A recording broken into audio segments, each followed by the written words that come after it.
My channel creator Priya with love. Please subscribe my channel for more video. आज मैं आपको बताऊंगी race judicata के बारे में। रेस जुडिकेटा एक ऐसा प्रोविज़न है जिससे कि मुकदमेबाजी को रोका जा सकता है और बार बार केसों को कोर्ट में दाखिल करने से रोका जा सकता है पार्टीज को। फ्रेंड्स, सबसे पहले समझते हैं कि रेस जुडिकेटा जो है कि एक लैटिन वर्ड है, इसका मीनिंग क्या है। रेस का मतलब है बाद या बाद वस्तु और जुडिकेटा का मतलब है पूर्ण न्याय यानी पूर्ण निर्णय जो डिसाइड हो चुका है। यदि कोई केस जो डिसाइड हो चुका है पार्टीज के बीच और सेम मैटर पर, तो वह सेम मैटर पर द्वारा पार्टी कोर्ट में केस दाखिल नहीं कर सकती, उन्हें रोका जाता है रेस जुडिकेटा के सिद्धांत के थ्रू। तो हम समझते हैं एग्जाम्पल के थ्रू कि रेस जुडिकेटा होता क्या है। रेस जुडिकेटा जो है, आप मान लीजिए कि ए और बी दो व्यक्ति हैं, दो पार्टी है जो कोर्ट में केस दाखिल करते हैं। ए दाखिल करता है केस बी के खिलाफ कि जो बी है वह उसकी प्रॉपर्टी पे जो उसकी प्रॉपर्टी है उस पर कब्जा किए हुए है, उसका उस प्रॉपर्टी पे 1/3 हिस्सा है। लेकिन जो बी है वो कहता है कि नहीं, मेरा इस जो ए है उसका कोई हिस्सा नहीं है, ये पूरा का पूरी प्रॉपर्टी मेरी है। तो इस केस में वो कोर्ट में जाते हैं। कोर्ट दोनों की बहस को सुनता है, सारे एविडेंस होते हैं, उसके बाद डिसाइड करता है कि ए है वो सही है और उस केस में वह उसके फेवर में केस को डिसाइड कर देता है कोर्ट। अब जो केस डिसाइड हो चुका तो उसके बाद जो ए है वह दोबारा कोर्ट में केस दाखिल करके अगर ये कहेगा कि जो बी है उसका पूरी प्रॉपर्टी पे ही कोई हक नहीं है, जो सारा हिस्सा है वो सारा का सारा मेरा है, तो कोर्ट कहेगी ये केस पहले ही डिसाइड हो चुका है, तो आप इस पे द्वारा कि पहले 1/3 था, अब आपका पूरा का पूरा हिस्सा है, तो इस पे केस डिसाइड नहीं होगा। रेस जुडिकेटा का जो प्रोविज़न है वो अप्लाई होगा। इसके अलावा आप मान लीजिए कि बी है, बी कहता है कि जो ए के फेवर में केस डिसाइड हुआ है वो गलत हुआ है। ए ने जाली डॉक्यूमेंट्स यानी कि गलत डॉक्यूमेंट्स कोर्ट में दाखिल करे जिस वजह से उसके फेवर में केस गया, तो कोर्ट उस पर भी रेस जुडिकेटा लगाएगी क्योंकि सेम मैटर पर जो बी है उस पर राइट है कि वह उसकी अपील कर सकता है कोर्ट में। लेकिन अगर वो बार बार एक ही केस से रिलेटेड एक ही मैटर और सेम पार्टी में बार बार केसेस कोर्ट में जाते रहेंगे तो केस जो कोर्ट है वो एक ही केस को डिसाइड करते रहेगी और ये जो लिटिगेशन है, मुकदमेबाजी है, उसका कभी अंत नहीं होगा। इसलिए रेस जुडिकेटा का जो सिद्धांत है वो बनाया गया, प्रोविज़न लाया गया सेक्शन 11 के थ्रू सिविल प्रोसीजर कोड में, जिससे कि इस जो वादों की बहुलता है, जो मुकदमेबाजी है, उसको रोका जा सके। तो फ्रेंड्स, आपको समझ में आ गया होगा कि रेस जुडिकेटा होता क्या है।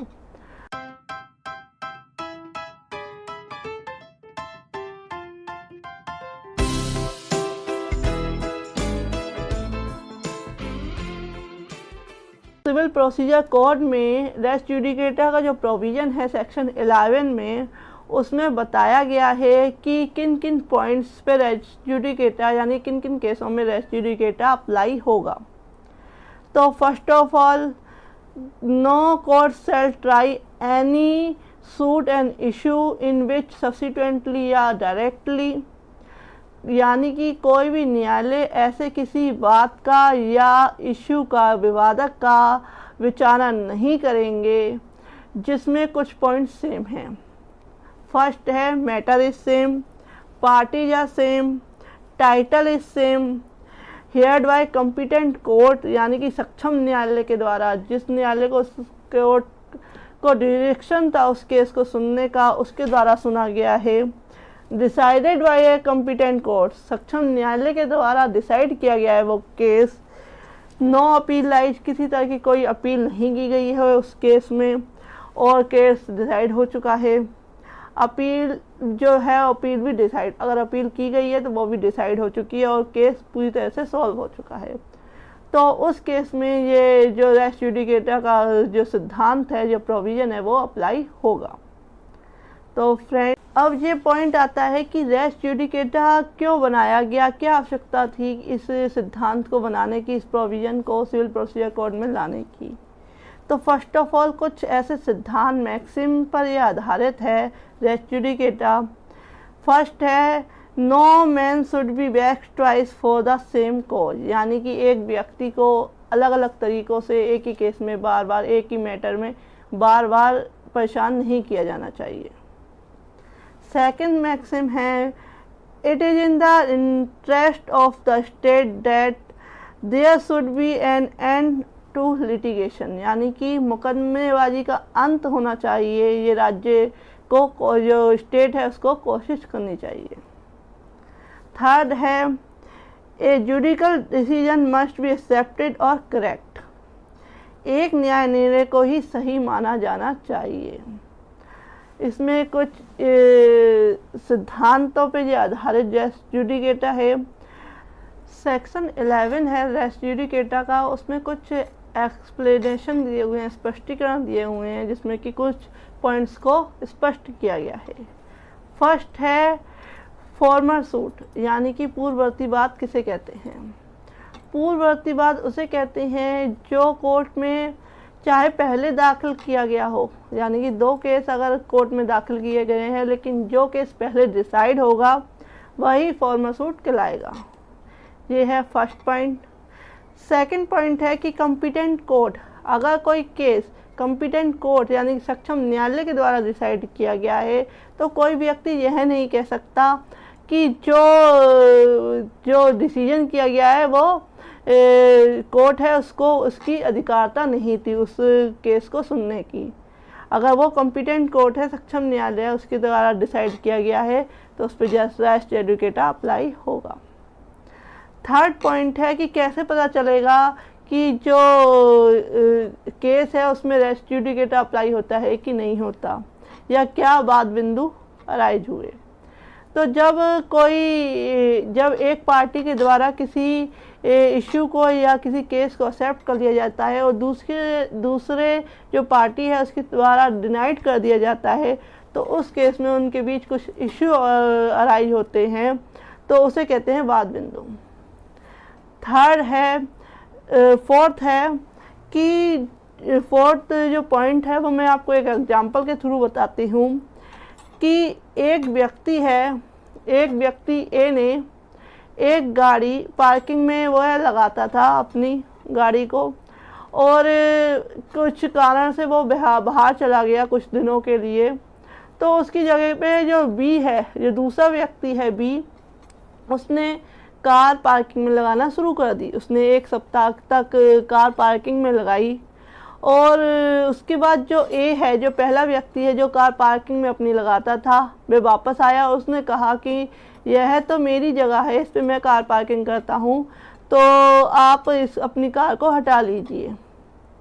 तो उन दोनों के बीच में आपस में झगड़ा हो गया, जिस कारण वह दोनों कोर्ट में गए। कोर्ट में जाने के बाद कोर्ट ने डिसाइड किया कि हाँ, जो ए है वही सच में पार्किंग में शुरू में लगाता था और वही उस कार पार्किंग का हकदार है। तो उस केस में ए के फेवर में जो केस है वो डिसाइड हो गया। अब ए ने कुछ दिनों बाद दोबारा बी पे केस किया, जो बी व्यक्ति था उस पे केस किया कि जो बी ने जो कार पार्किंग करी थी जिस जगह पे, तो उसकी जो कार थी वो हैवी थी, जिस वजह से उसकी जो ज़मीन है पार्किंग की वो टूट गई, यानी कि वो कहीं धंस गई। तो हमें इसके लिए भी कंपनसेट किया जाए। तो इस केस में रेस जुडिकेटा अप्लाई होगा कि आप एक ही यानी कि केस में अलग अलग इश्यू बार बार नहीं उठा सकते। अगर आपने कोई रिलीफ चाहिए तो आप एक बार में ही लीजिए, नहीं तो आपको बार बार केस में अलग अलग इश्यू ला के आप कोर्ट में केस दाखिल नहीं कर सकते। तो उस केस में जो केस है वो रेस जुडिकेटा से बाधित होकर कोर्ट उसे रोक सकती है। तो जो फिफ्थ पॉइंट है वो फिफ्थ पॉइंट कहता है कि अगर आप कोर्ट में केस दाखिल करते हैं और 3-4 रिलीफ मांग लेते हैं कोर्ट से, और जो कोर्ट है वो आपको खाली एक रिलीफ देती है, और सारे जो तीन चार रिलीफ में जो 3 रिलीफ हैं उस पर कोई विचार नहीं करती।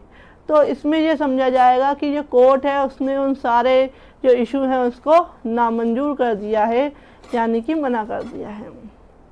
6 जो पॉइंट है वो कहता है कि जब कोई पब्लिक लिटिगेशन कोर्ट में लगती है तो उसमें बहुत सारे व्यक्ति, एक से अधिक व्यक्ति की तरफ से पब्लिक लिटिगेशन लगती है, PIL दाखिल होती है, तो उसमें कोई अलग से व्यक्ति आके ये नहीं कह सकता कि भाई मैंने अलग से पार्टी बनाया जाए उस केस में, क्योंकि उसके अंदर सारे ही व्यक्ति आ गए और ये भी रेस जुडिकेटा के सिद्धांत पे अप्लाई होगा अगर ऐसा ही केस द्वारा पब्लिक लिटिगेशन में आएगा। 7 जो पॉइंट है कि जो रेस जुडिकेटा है वो एग्जीक्यूशन ऑफ डिक्री यानी कि डिक्री के निष्पादन पे भी अप्लाई होगा। 8 पॉइंट कहता है स्पष्टीकरण का, एक्सप्लेनेशन का, कि सेम इशू दूसरे केस में अगर यानी कि एक व्यक्ति ने जो इशू है उसमें से एक इशू दोबारा दूसरे केस जब उसने दाखिल किया तो एक इशू पुराने केस का दाखिल कर दिया, तो उस पुराने केस का जो इशू है उस पर रेस जुडिकेटा अप्लाई होगा कि आप ये पॉइंट नहीं रख सकते क्योंकि ये पहले ही डिसाइड हो चुका है। तो ये है 8 एक्सप्लेनेशन जिसमें कि बताया गया है रेस जुडिकेटा के कुछ पॉइंट्स के बारे में। तो एक सुप्रीम कोर्ट का एक जजमेंट आया जिसमें कि उन्होंने कहा कि जो ऑर्डर 7 रूल 11 है, रिजेक्शन ऑफ प्लेंट यानी कि बात को नामंजूर किया जाना, उसमें रेस जुडिकेटा का सिद्धांत जो है वो अप्लाई नहीं हो सकता कि आप ये नहीं कह सकते कि ये रेस जुडिकेटा से ये जो केस है वो बाधित है, इस चक्कर में आप इस केस को खारिज कर दीजिए, तो ये कोई आधार ग्राउंड नहीं बनाया जाएगा। तो कुछ केस हैं, केस लो हैं जो मैं आपको बताती हूँ। फर्स्ट केस है सौमित्र कुमार सेन बनाम श्यामलाल कुमार सेन। सेकंड है कमला और अन्य बनाम केटीश्वर।